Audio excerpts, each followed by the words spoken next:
सरोजनी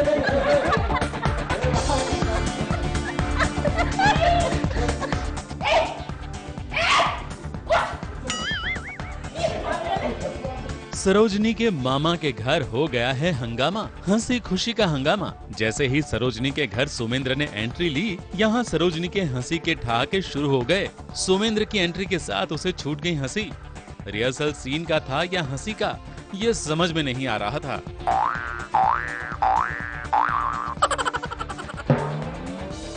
फिर जब इन दोनों को जमीन पर लेटकर शॉट देना था, तब भी हंसी, और वो भी बार बार। इतनी हंसी की शॉट शुरू ही नहीं हो पा रहा था।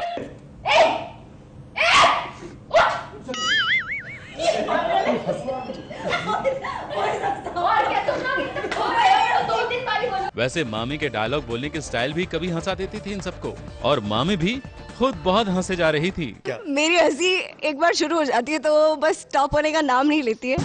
ये Mohit is a culprit today for that. हाँ यार, मेरा भी यही हाल है। मैं एक बार हंसता हूँ तो फिर हंसता रहता हूँ, बहुत मुश्किल से कंट्रोल करता हूँ। मैंने कंट्रोल कर रहा था, फिर शाइनी हंसने लग गई।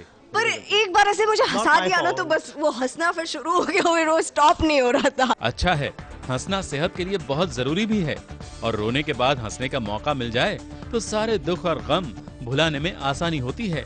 अभी थोड़ी देर पहले ही सरोजनी के मामा और मामी रो रहे थे। कुछ गुंडों ने आके घर में तोड़ फोड़ मचा दी थी। सरोजनी भी ये सब देखकर रो रही थी। उसके लिए तो बहुत मुश्किल भरी सिचुएशन थी। देखो मामी जी तो हो जाती है बेहोश। ओ शिट, मैंने रिवील कर दिया।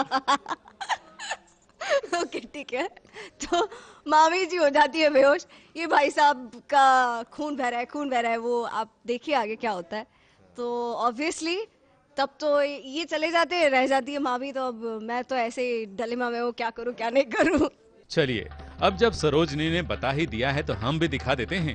हंसने वाले सीन के बाद मामी जी अपने आप को जलाने की कोशिश करेगी तो सोमेंद्र अपने हाथ की नस काट लेगा। उसका नकली खून देखकर मामी जी बेहोश हो जाएंगी, और सरोजनी किसको बचाए और किसको छोड़े, इस बात को लेकर परेशान हो जाएगी। मुंबई से आरती गुप्ता पांडे और स्नेहा शर्मा के साथ एबीपी न्यूज रिपोर्ट।